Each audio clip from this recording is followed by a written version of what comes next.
Hello everybody, this is the tennis reverend, the Reverend Magic Man, the tennis preacher, the tennis prophet, the tennis pastor.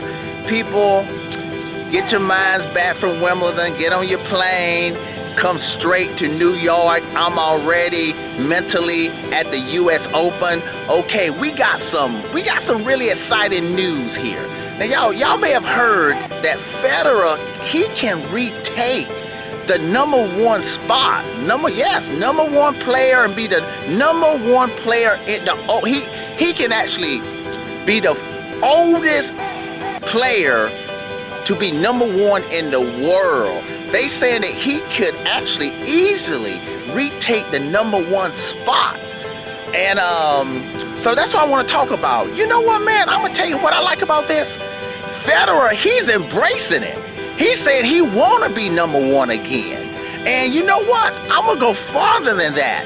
He's even calling out Nadal. He said it's going to be between him and Rafa. Man, I'm telling you. Now, I'm not going to get into all the math because there's different pathways for him to become number one. Of course, if he wins the US Open, he'll be number one then.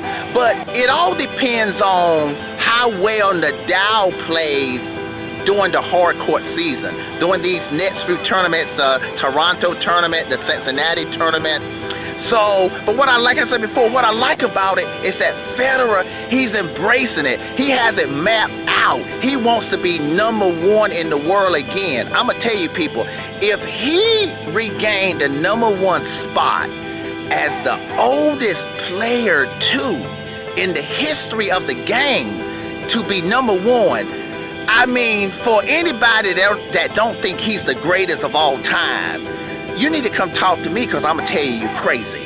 So you know what? Let's see what happens. I'm going to make a separate video explaining the math. But like I said before, it has more to do with also how Nadal plays. For example, if Nadal has a below average Master Series hard court season between now and the US Open, Federer could retake the number one spot almost before the US Open starts. Or let's say Nadal decides, hey, I want to rest a couple tournaments, and Federer plays those tournaments and win it. For example, say Nadal doesn't play the Cincinnati tournament and Federer plays the Cincinnati tournament and wins it. Federer could overtake the number one spot then. So there's different pathways, but I deal with that in another video. But wow, this is going to be some exciting stuff. But what's interesting though, Federer, he's assuming Nadal is going to play really well on hard court the next few weeks, and also Federer is assuming that Nadal is going to play well during the US Open.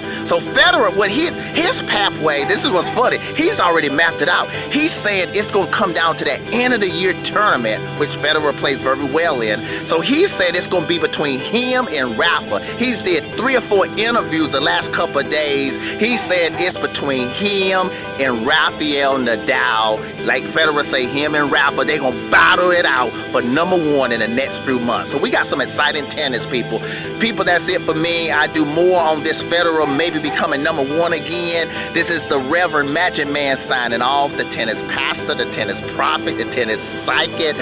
That is it, people. Have a nice day.